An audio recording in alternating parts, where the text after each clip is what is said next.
For KSO Productions. We're here with Mr. Urban. We're here with Mr. Urban. From? I'm from East River Family Strengthening Collaborative. East River Family Strengthening Collaborative. And what we're doing today, I'm glad that you're out here because what we're trying to do is increase the peace in the community. So again, what is East River doing? East River is probably the lead agency for the Minnesota Avenue Safe Passage Corridor. So we deploy a lot of folks out here to make sure kids get to and from school in a safe manner. So on the 20th, we'll be here again doing a peace walk. We're gonna start right here and we're gonna go all the way down Minnesota Avenue talking about peace. Okay, we're gonna encourage people to participate in peace events. I see one of my colleagues right here that I'm gonna ask him to come on over. This is Mr. Ivan Cloyd. And this is good. This is organic. This is Mr. Ivan Cloyd. How you doing? He's into a lot of things. All right. I'm going over to Friendship Collegiate Academy to work with some students so they can make posters and signs for the march. So I'm hoping more youth will participate. We want this really to be a youth-led event because you guys are the ones that are going to stop the violence, and you know what's causing the violence. So we need your help so that we can end the violence. So I'm gonna ask you real quick. Come on over here. What's your name? Say, why do you think that there's so much youth violence out here today? I don't know. You don't know? I mean, try it because it's easy to get our hands on a lot of stuff. Okay, a lot of stuff is like what? Guns? Knives? Okay, all right. Okay. And you know, I think, okay, Mr. Cloyd kept walking. Let me get, this is your name? Okay, Jose, again, I'm gonna ask you, why do you think there's so much youth violence today? Because like what people say to each other and like the type of music they be making. Okay, so you think the media influences are in? Yeah. And also what you said but didn't say, we don't have a lot of conflict resolution skills. Okay, so in order for us to settle a conflict, we want to pick up a gun or a knife or something and probably harm somebody. Is that what it is? It's just like people have beef with each other for no reason, so they just like start doing that stuff. Okay. How can we diffuse that, or how can we resolve the beef issues that go on? I don't know how you can resolve that because people always will have beef with each other. Really? I mean, people will make us stuff, like do whatever. Okay. But how can we prevent somebody from losing a life over something somebody else has said? And I'm going to bring Zay into this. Come on over here. I want to try to bring Zay into it because you guys are going to help us come to a solution. You said it. People have beef with one another. When I was growing up, we had beef with one another, but we settled it. We squashed it real quickly. It seems like people have this ongoing beef with one another. That's what it is? Yeah. Okay. How do we resolve it? We can't? Nah, it's going to keep going no matter what. But you know that there is a way to resolve it, though. Because that's what we talk about when we say conflict resolution. So listen. Go ahead. If I say if he killed my friend, Yeah. and I kill one of his friends, Okay. he gonna keep getting mad and wanting to kill me or one of my friends is not Right. Okay. So one thing we got to explore. I'm glad you said that. So you're on to something. Why did one of your friends kill one of his friends to begin with? Because one of my friends must have robbed one of his friends or did something to one of his friends. Okay. Beat him in a fight or something. Beat him in a fight or Or something. he probably like took his money. Took his money. Yeah. Good. So y'all are on to something. What happens is something like that, it escalated. And we want to prevent it from escalating. If one of your friends robbed his friend, a friend of his, what should we do to squash it before it escalated to something? How can we interrupt the Nowadays, violence? people is not gonna listen, so you can't. Exactly. Like, if you They rob don't somebody, listen. they're not going to like give you your money back. It's gonna make them feel less of a man. Make them feel less of a man. Yeah. Because like if you do something and then So take it right back. Go ahead. Talk to me Somebody- now. Go somebody ahead. Come take on. your money. Uh-huh. It's not gonna make you feel that's a mess. No. Wow, he's taking your belongings, and then money is a big issue. So it's money. I got you. Okay. I see your point. Money is of value. I'm at the point now, if he took what was on me, I got a lot more someplace else. So I'm not worried about But it. at the end of the day, it's the principle. It don't matter what you got. You can be a billionaire. I can take 100,000, but you a billionaire. But it's the principle that. Oh, thank He's you. disrespecting you at He the end of the disrespecting. day. He's disrespecting. Yeah, he's Okay. disrespecting you at the end of the day. Suppose It's I. about your manhood. It's not about- about what you got. It's not about what kind of shoes you got. It doesn't matter. If somebody took these, I won't care if nobody took these, but Okay. it's the principle. I'm a man at the end of the day. I'm not about to let another man take. No, not that. It's the principle, bro. Do we ever think about it? This is good. I like that. So you contributed a lot. Is it more than just, is my manhood more about me being embarrassed, is what you're saying, about what happened? Nah, it's just a principle. It's not about, I can get robbed in front of a million people. I still don't get it. But at the same time, it's me. Like, it's my body. Like, it's on my body. If somebody took this sweater, I would be mad because it's on my body. Like, How dare they take my sweater, is what you're saying. Yes. Okay. And you disrespected me. I gotta get back at you for disrespecting me. Yes. Okay. What ways can we get back at him? So you want to make him pay for what he did, right? Yes. Okay. How can we do that? Let's start there. Let's start right there. That's good. I don't know how we could do that, but like rob them back. And then Rob we're him gonna back. keep on going. It's gonna keep on going. How do we interrupt it? That's what we're talking about. How do we interrupt it? Mr. Cloyd, y'all would never think. I don't know, can I disclose your prior life? Mr. Cloyd, he was good. There you go. Mr. Cloyd was just like y'all when he was probably y'all's age. Okay, but think about it. Mr. Cloyd, I'm gonna guess he's 30 plus. Yeah. Had he kept going in the line that y'all were going, he would have never made it to 30 plus. So we're talking about violence prevention. And look at Mr. Cloyd, y'all. Is he sharp or what? Yeah, I'm okay. He man. is. He's sharp. Mr. Cloyd, we're talking about paying people back for what they do to us. And that's probably some of the stuff that you used to do. Yeah, revenge. Revenge. Okay. This is what it is. Yeah, man. It's special being right here. To be very frank, a lot of times, man, I'm only usually dealing with millionaires, people with money, and I don't even get to talk about the past anymore. Coming from where I come from, and I grew up in a place called Surson Quarter, and then I grew up in a place called KDP, and then on top of that, my father was a hitman in the 80s in the Rayful Edmonds area. He used to get killed. He used to get paid to kill people. So I lost him due to gun violence at 1 year old, and then I went into the streets myself.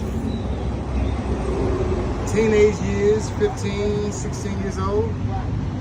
Did a lot of dumb shit, got a lot of trouble, made a lot of noise. Even today, you can still Google my name and learn about the old bull crap I used to do. And it's very difficult to get to this space where I have this on today. So I went from being a high school dropout, teen dad. I was a teen parent. I met heroin actually through a teen pregnancy program back with Planned Parenthood. And I had a young daughter, she's 14 now. And man, this is interesting, Irvin, because I don't really get to tell this anymore. Okay. And I need to do it more often. The last 15 years, you probably say, what you done with your life? So I've been an actor. I've been an actor in the last 15 years, and I'm also a real estate developer. So the 7-Eleven on Minnesota and Benton, I used to be there, I own that property.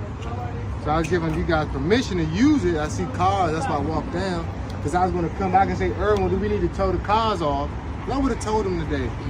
But I'm a real estate developer, on several major properties. For the last 10, 15 years, I've been doing real estate development. And I have a very good friend, a best friend, and his name is 50 Cent. So I do a lot of work with 50 and from the television industry. But I started off as a troubled youth, a troubled teen. I've been to prison multiple times. I used to sell drugs. I done shot guns. I done did it all. And if you just Google my name, everything I said from front to stop is gonna come up. You wanna see me in the gang, in the streets? You wanna see me on television? You wanna see me as a real estate developer? It's right there on Google. So nothing that I'm telling you is a lie. I just stay low key now because now I'm in a high network space and people always got something they want. It's always something. So I'm really thrilled to be speaking to you. I don't know how to support you guys or even more what you're doing. You guys look like you're still in high school or middle school. Yeah. So, you know, I hope you can take some of the stuff that I've shared with you to go a long way to stay focused and committed. But that's just what it is, guys. It's gonna be tough. Like single parent household. One of the other things too, I actually grew up with my mother. At a point in her life, she didn't even know if she was a straight woman or a gay woman. You gotta deal with that on top of dealing with a single parent your father killed. You gotta make it through DC. So I chose the wrong path. I got some help, got on the right path. A high school dropout, teen dad, went back to college, went on television for 10 years, and now I'm a real estate developer. All right, so what you gonna do with the 7-Eleven? What the 7-Eleven is gonna be? It's gonna be a Cambria hotel. It's gonna be an 87 room hotel, yeah. When you plan on like That should be opening in December 2026. So that's in 3 years. About 2.5 some change. Then I have the 7-Eleven that was Good Hope Road that just shut down. I own that property as well. That's going to be a 110 unit mixed use residential building. So it's affordable housing, mixed housing. Different people will be able to, you know, stay there. 110 units. So I got some stuff in PG County. I got some stuff in Georgetown. And I got 4 homes to build on Mapleview Place in Ward 8. Four houses. So, and we have a big account with Hilton. So we do real estate development for Hilton as well.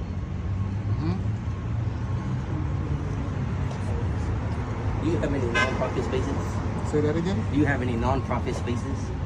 So when we do real estate development, one of the things I can't do in the city, I can't build one building unless I use a nonprofit. Okay?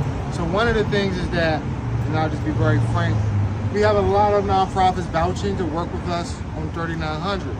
We have Marshall Heights, and then we have East River. We have a whole assortment of others. So usually every development deal, we pick a nonprofit to work with because by law we have to. But to be very frank with you, I got a lot of help from a nonprofit called the Alliance of Concerned Men. So they came and changed my life, which is a nonprofit. So we utilize different nonprofits for different deals, but we know how much the nonprofit community means to us. So we do try to make sure that, hey, you probably don't know what this is. If I ask for a tax abatement with the city, a tax abatement is I'm asking the city to waive my taxes. Meaning I'm building a building and I don't want to pay taxes. And the city says, okay, what are you going to do for us not to charge you taxes? I'm giving community space to East River. I'm giving the jobs to these people for this. I'm giving the nonprofit sector this for 5 years. So then the city looks at that and says, you're doing this for nonprofits, you can have your tax abatement. So it's a whole process. So I can't just exclude nonprofits. I gotta use you guys. But also nonprofits help change my life, so I know how important it is to have those own boots on the ground, people working with everyday community, and what we call, I don't know if you guys still call it, but wraparound services. So it's very important to have nonprofits a part of any real estate development transaction. This is Cousin, stay right here, Ivan. This is Cousin Cousin Wayne. Wayne. Yeah, Yeah, Cousin I know Wayne. Cousin Wayne, come on We can over. do our own peace rally right here. Right, so this is what it is. This is something that's organic. These guys are out on the street, you're interviewing.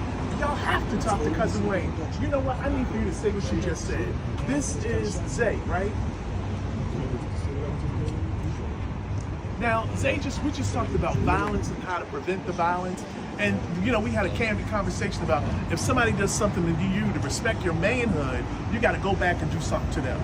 And this stuff starts to escalate. Wayne is probably one of the foremost people out here trying to de-escalate or trying to interrupt the violence. You got to talk to Cousin Wayne. Go ahead, Cousin. Hey, how you doing? First of all, I want to say to be able to stop this violence we got to educate our young people. They're not educated. And you can't tell somebody to put a gun down or stop selling drugs or stop hanging on the block, but you don't educate on why. Instead of pointing the finger saying, y'all kids doing this and doing that. And first thing everybody say, they need a job. How can I give you a job if you don't want to get up in the morning? You're going to smoke your weed, you're going to pop your pills, you don't even want to go to work the next day. Mentally, you're saying, I want to go to work. But when you're staying outside all day long, popping pills and selling your drugs, you're not going to get up for the next day. So basically, I got to get your mind to say, do I love myself? When you love yourself, that's going to make you want to do better. And the only way we're going to make them love each other is you got to make them understand that why would you want to kill somebody for no reason at all because you just mad at him, because he's from another neighborhood. Or he live across the street from the green building. I live in this building. My mother got money for this building. She couldn't afford that building. So I'm your aunt automatic. We got to get out that mindset. The place wherever you live at, this building tear down right now, I'm still going to be claiming something that's not there. We got to teach your youngest how to love each other. Everybody say, how are we going to love each other? You got to love yourself first. Do you love the person you're about to kill? At the end of the day, you always say, I rep my hood, I love my hood. But what happens when you go over there and spin on the other neighborhood, and when they come back, this is my brother right here, he gets shot. He ain't got nothing to do with the beat. We don't think that far. We just think about, I don't like the ops over there, and I'm going to go do what I got to do with the ops. But when they come back around here and shoot that old lady that's taking the trash out, that little girl that's riding her bicycle, I should be feeling bad because I'm the one that started this. They ain't thinking that far. They only think about, I see the ops, I'm going to crush them, and that's what it is. It ain't about that. Think about the people that you're about to destroy. That ain't got nothing. That little girl that's dead now, she had nothing to do with your beat. They looking for you. Guess where you at? You upstairs in the shower. Oh, I heard they shooting out there. Now you running outside with your gun. But guess what? That little girl died. So you might as well say that gun was in your hand because they was coming to kill you. You got to think about your neighborhood before you start doing something to somebody else's neighborhood, because you don't want nothing to happen to your parents or the people that you say you love. So I can say one thing, how to stop this violence: education. Educate them on what's going to happen when you go next door. I wrote a book. It's called Blueprint to Be a Better You, and it talks about that. It talks about squash and beef. What is the ops? Peer pressure, bullying, giving yourself life a chance. All that stuff is in my book, and it's talking about what these youth are going through. They want to do right. You think a kid really wake up in the morning and say, I want to kill everybody? He's going through something. The young lady going through something. We got to figure out why. So it's deeper than coming out on the streets and pulling somebody up and say, why you want to kill everybody? It's deeper than that. You got to go talk to him when he in that household, and you got to see that his mother can't put no food in the refrigerator. He's frustrated. He's going through stuff. We got to be smart and think about why people do stuff. Why animals want to, if you put a dog right here, walk past us right now, and he's on the chain, he's calm because his master got control. A lot of our parents don't have no control of our kids. Parents are being the kids' homie, smoking and drinking with the child, thinking that's cool. That ain't cool. Learn how to be the parent first, then I can be your friend. It's about respect. Whatever respect look like, that's what we got to bring out, respect. Cousin Wayne, check my book out. It's called Blueprint to Be a Better You. It's about helping our youth. Thank you. Appreciate you. That work. All right. Thank you.